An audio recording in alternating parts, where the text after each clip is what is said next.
The old style CRT is one that used a fluorescent tube and electrons to paint the screen one line at a time. These particular heavy monitors were configured for certain sizes. So you might get a 15-inch or 19-inch or 21-inch or different other types of options for these big cathode ray tubes. Obviously, the larger the screen, the larger the tube, and the larger the weight for these devices. They usually came with a standard set of resolutions that it would support. It might be things like XGA, which is 1024 by 768, SXGA, which is 1280 by 1024, or UXGA, which is 1600 by 1200 as its resolution. An important specification for these older style CRTs was something called refresh rate. This referred to how fast the electron gun in this device can paint an entire screen.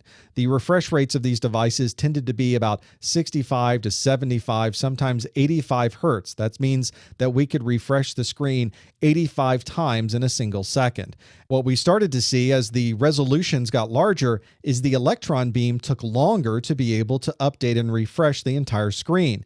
And as those refresh rates dropped down to 65 hertz or lower, our human eye started to pick up flickering. We couldn't exactly see the updating of the screen, but we could see the results of the screen being updated slower, and that caused fatigue, especially if you were sitting in front of your monitor for long periods of time.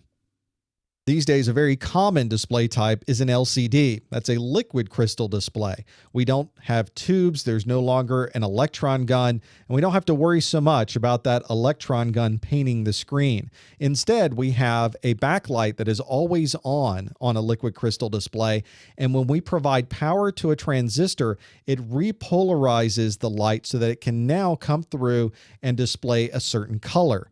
This is why the LCD displays generally don't have the blackest blacks, because you always have a light shining through.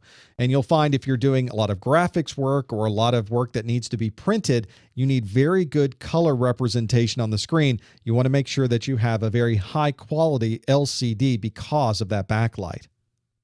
There's another type of display you'll see called an LED display, and we call it an LED display because the backlight that normally is a fluorescent light is one that we are using instead an LED to provide that light. This is still an LCD providing the screen information, providing that view, so it's probably more accurate to call this an LED backlit LCD display. This LED technology may be implemented a number of ways. One way is to have the LEDs around the edges of the screen, and there's a diffuser inside of the display that then evenly distributes that light throughout the entire back. Another way to implement this technology is with an entire array of LEDs. They're not just around the edges, they're throughout the entire back of the display. And that gives the display more control of lighting and darkening certain areas to make those blacks just a little bit blacker when you need them. One of the newest kinds of LED displays is the organic LED display. This is using organic material that lights up when you provide it with a current. It's got very low cost. You see it on a lot of mobile devices because it has a very fast response time and a very wide viewing angle, and you're able to do a lot because the materials inside of it are organic. Another type of modern display is the plasma display.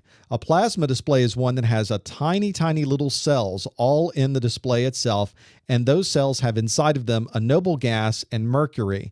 When you provide a voltage to that, it creates a plasma that then sends out ultraviolet light. That ultraviolet light hits a phosphor that is on each one of those cells, and the phosphor glows a particular color, and now you can see the display that is being presented to you on the front screen.